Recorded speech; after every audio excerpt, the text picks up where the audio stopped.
Hey there, subscribe to my channel, and also press this bell icon so you never miss any new updates, cause whenever we upload new video you will get a notification on your phone. The test is in 4 parts, Part 1, Part 2, Part 3, and Part 4. Now look at Part 1. Part 1. You'll hear a dialogue between a foreign student and a student union officer. As you listen, answer the following questions. First, you have some time to look at questions 1 to 3.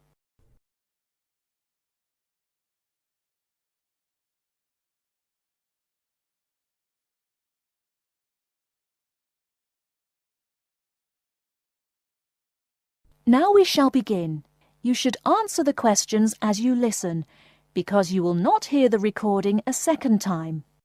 Listen carefully and answer questions 1 to 3.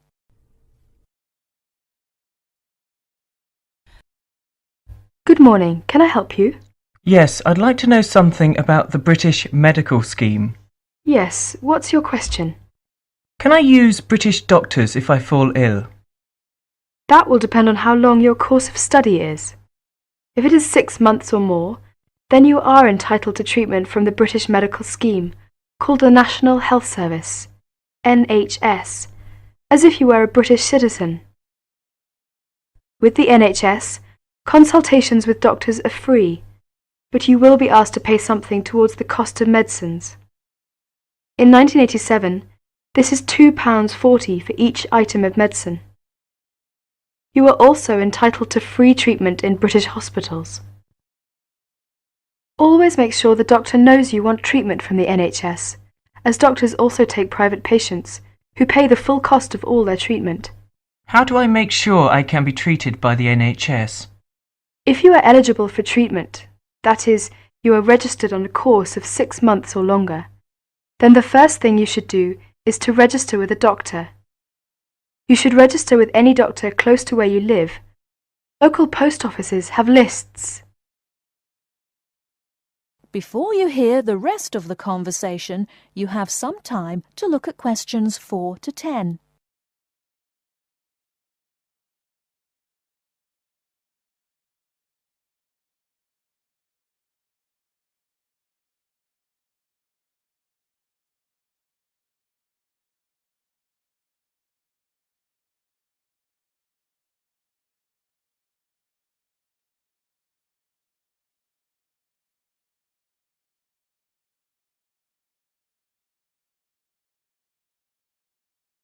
Now listen and answer questions 4 to 10.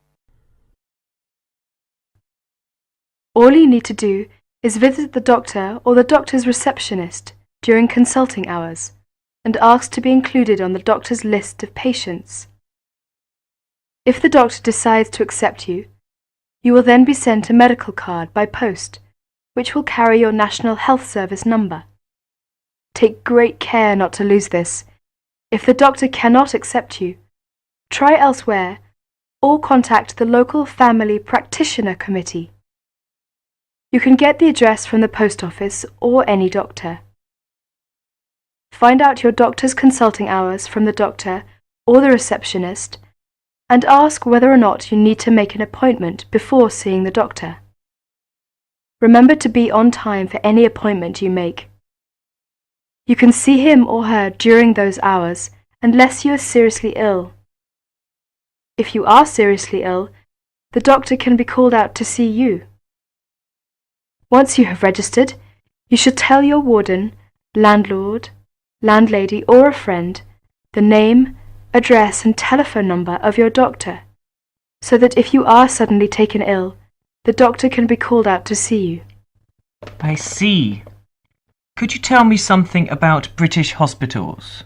Yes, hospitals provide specialist treatments, or treatment for which any kind of extended stay is required. Your doctor will recommend you to go if it is necessary. Casualty or emergency treatment following accidents is free for everyone. As not all hospitals provide such services, you should find out which local hospitals do, in case you ever need treatment.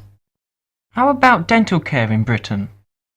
You can find lists of dentists who give National Health Service treatment at local Maine post offices. You do not register with a dentist, but you should ask whether they are willing to give you NHS treatment, as dentists are free to accept or refuse patients, and to provide private treatment only. If you are accepted, you should give the dentist the NHS number which is on your medical card. There is a charge for all dental treatment. For basic treatment, this could be up to £17. More extensive dental treatment will cost more if you are not registered with a doctor. You will have to pay the full cost of dental treatment as a private patient. You will have to make an appointment to see your dentist and should give notice if you are unable to attend an appointment, or you will be charged for loss of time. You should try to have your teeth checked at least once per year by the dentist. From the NHS, you are entitled to a free 6-monthly checkup. Thank you very much. This helps me a lot. That is the end of part 1. You now have half a minute to check your answers.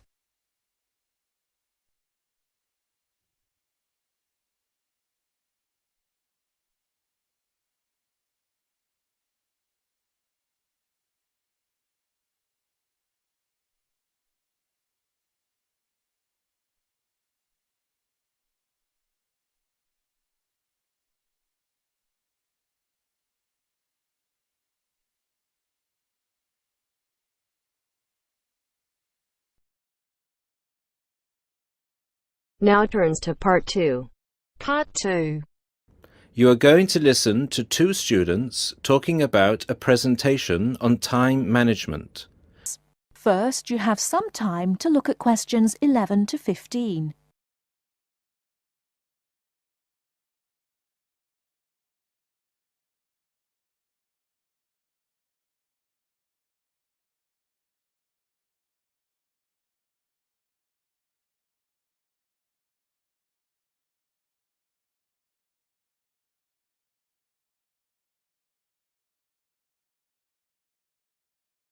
Now, listen carefully and answer questions 11 to 15. Hi Mark, what are you doing? Hi Lucy. Well, I'm preparing this seminar on time management. I'm supposed to do a presentation on the topic next week. Ironic, isn't it? I'm probably the worst student when it comes to time management. I don't think you're that bad compared to some other people I know. Do you need some help with it? Yeah, I just don't know where to start, to be honest. When are you doing the presentation? I'm supposed to hand in the draft on Wednesday at 11 a.m. The presentation is scheduled for 10 a.m. this Friday. That's not too bad. This gives you the whole weekend to prepare. Let's brainstorm some ideas, shall we? Do you want to get a pen and paper to jot down some thoughts? I think you should start with a broad general statement. For example, I read somewhere that organizing time is a skill like learning to drive or tying your shoelaces. Then you could move on to discussing the common problems people have with managing time. That's not a bad idea. One of the common problems is putting things off. Yeah, you could also mention some common signs of this symptom, such as last-minute holiday shopping, putting off visits to the doctors or the dentists. Another problem is relying too much on your memory and not writing things down. Do you mean not keeping a diary or a planner to plan the tasks? That's right. For example, writing down what I need to do in a diary or planner helps me remember what I need to do and makes me more focused on the tasks for the day. Good idea. Before you hear the rest of the talk, you have some time to look at questions 16 to 20.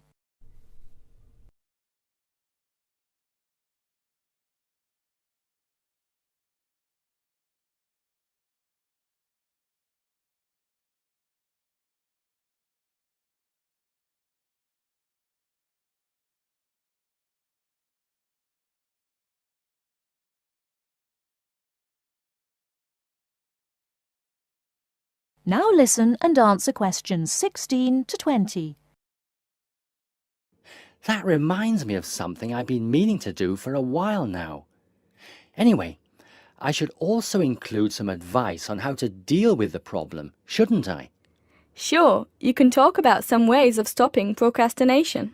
I guess making a to-do list can help one focus on what needs to be done. Definitely. Another way to deal with the problem is to prioritize and do the hardest job first, the one which requires the most effort and concentration. Also, my tutor recommended that I should break big projects into small parts with a specific goal. Having an action plan has worked for me.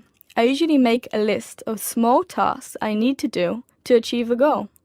Sometimes I just don't feel like getting down to work because a task seems too overwhelming for me to even think about. This technique helps me reduce psychological pressure if I think of a project as a set of easily achievable tasks. Don't you think? I know what you mean. I often feel like that myself with the statistics project I've been doing this term. I'm well behind and the deadline is next week. I think setting deadlines and sticking to them can help one to achieve goals. You can discuss this aspect in your presentation too. A good point. Setting deadlines can also help one become more realistic about the time it takes to do tasks. Another point you could include is how to deal with interruptions. Okay, I guess blocking in time to handle unpredictable interruptions can help one stay focused. Not just that, some interruptions, such as phone calls, can be easily avoided by using answering machines, for example. Saying no, which is one of the most useful words in English, is also very effective. It can be tough sometimes, but you've got to learn to say it nicely but firmly. I think you've got enough ideas here to start with. Definitely. Thanks a lot for your help. I just need to type the ideas up and I think I'm all set. Do you think you can lend me your laptop for a couple of hours? I'm afraid I can't. I've got to finish my own project. Never mind. I'll use one at the library. You certainly know how to say no. Learned it the hard way. Got to go now. Good luck with the presentation. Cheers. See you later.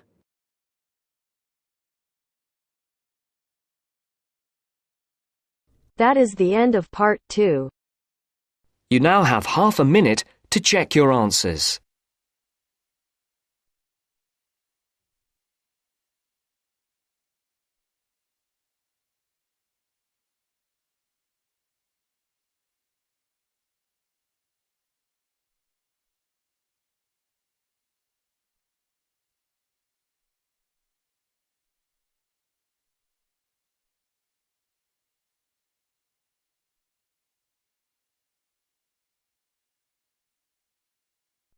Now turns to part 3.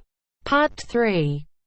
You are going to hear a conversation between a student and a driving instructor.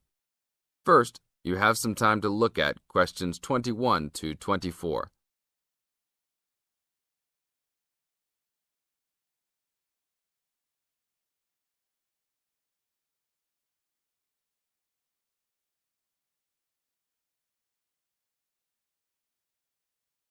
Now listen to the tape and answer questions 21 to 24.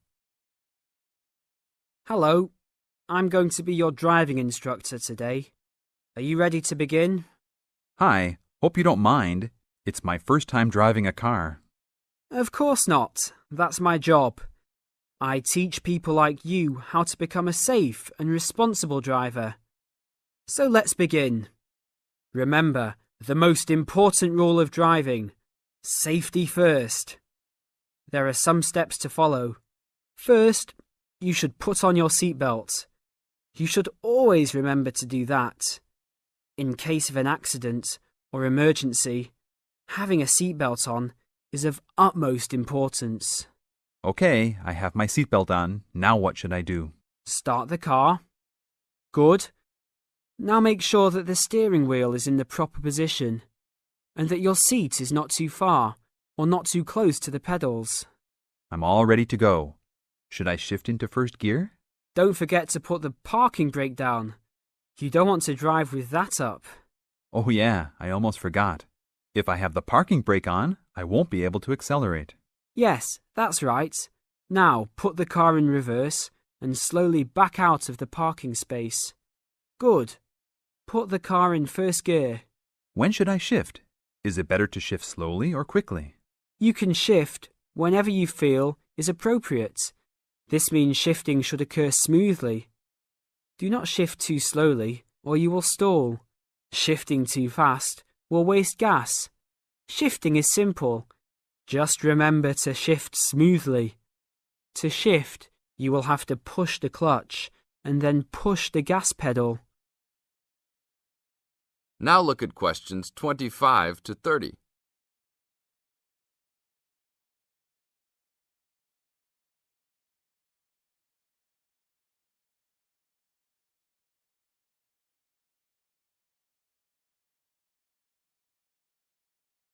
Now listen to the tape and answer questions 25 to 30. Remember, smoothly is the key to good shifting. Like this?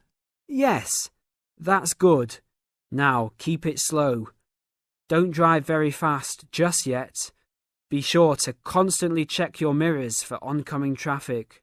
Always be aware of everything that is around you, including 3 important things. Remember these 3: people crossing the streets, other cars, and bicycles riding next to you. What should I do if I see a yellow light? Well, it's always better to brake instead of trying to run it. But if you're travelling at a speed where it's impossible to stop in time, then you should try to make it across the intersection. But remember, you should always try to stop. It's the safest way to avoid an accident. Even if I have to brake very suddenly? Yes, even if you have to brake suddenly. What about if a driver behind me is going a lot faster than I am? You should always be ready to move to a slower lane if a driver behind you is forcing you to go faster than you are comfortable with. Never try to speed up to accommodate a faster driver. You could risk an accident or a speeding ticket. It's better to let him go. That sounds like good advice. Be careful. There is a sharp turn up ahead. Remember to brake before turns. Otherwise, you might flip over if your speed is too high going into a turn. Got it. I know that I should always try to observe all traffic safety. That's right. If safety is not your first priority, it will make driving very dangerous for you and other drivers on the road. Okay, park the car here. You did a great job today for your first day. I'll see you in 3 days. Thanks so much. I will see you then. That is the end of part 3. You now have half a minute to check your answers.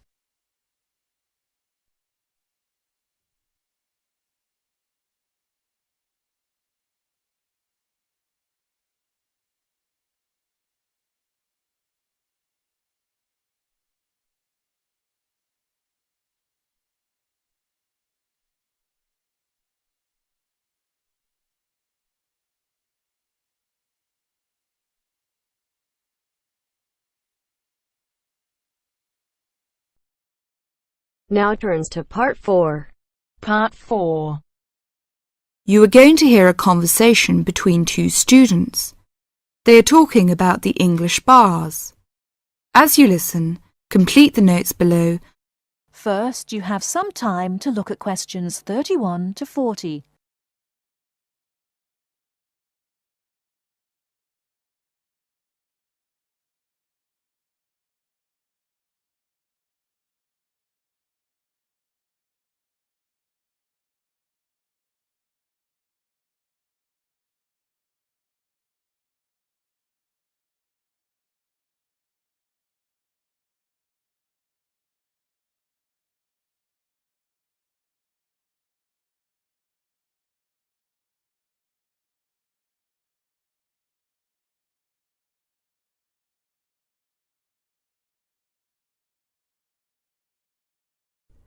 Now listen carefully and answer questions 31 to 40.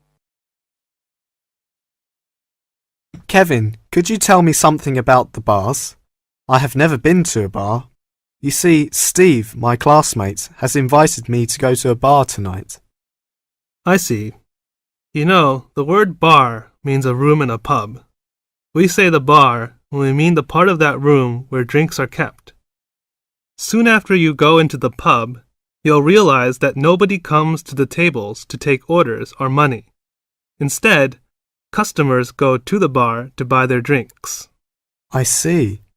People will go to the bar directly to get their drinks and don't wait for someone to come to take their orders. That's right. People don't queue at the bar, but they do wait till it's their turn. Oh, how do I pay? I mean, do I pay directly after I get the drink, or do I have to wait till I'm ready to leave like I do in a restaurant? It's not the custom to pay for all your drinks when you're ready to leave. Instead, you pay at the bar each time you get drinks. It helps if you're ready to pay as soon as you're served, and you'll notice that many people wait with their money in their hands. I see. Do I have to give a tip? No, it's not the custom to give a tip. It's very common for friends to buy their drinks together in rounds. This means that each person takes a turn to buy drinks for everybody in the group. It's faster and easier, both for you and for the person serving, if drinks are bought in this way. Naturally, you don't have to have a drink in each round if you don't want one. That's interesting. When you're looking for somewhere to sit, remember that people have to leave their seats to get drinks, etc. So an empty seat may not in fact be available to you. If you're not sure whether a seat is free, ask someone sitting near it. When it's time for another drink, people usually take their glasses back to the bar to be filled again. If you're leaving, the friendly thing to do is to take your glasses back to the bar, thank the person who's been serving you, and say goodbye or good night. Thank you, Kevin. This helps me a lot. By the way, what kind of drinks are available in pubs? Well, you can get both alcoholic and non-alcoholic. Beside alcoholic drinks, such as beer and wine, there is cider, which is made from apples, usually sold in bottles, port, a type of thick sweet wine from Portugal, sherry, which is a type of wine from Spain, and spirits. These are a kind of strong alcoholic drinks such as whiskey and brandy. What about non-alcoholic? I don't drink alcohol. Well, they offer all kinds of fruit juices, such as orange and tomato. These drinks are usually sold in small bottles. And soft drinks, we often call sweet drinks, like Coke and Fanta. They are normally sold in small bottles or cans. And lemonade, which is a clear and sweet drink made with carbonated water. They also serve cordials. What are cordials? Cordials are strong and sweet drinks tasting of fruit, such as lime cordial, black currant cordial. They are often added to other drinks or drunk with water. I don't like sweet drinks. Are there any other non-alcoholic drinks? Yes, mineral water, but it's not available in all pubs. Kevin, one more question. What is VAT? I saw this on most goods in Britain.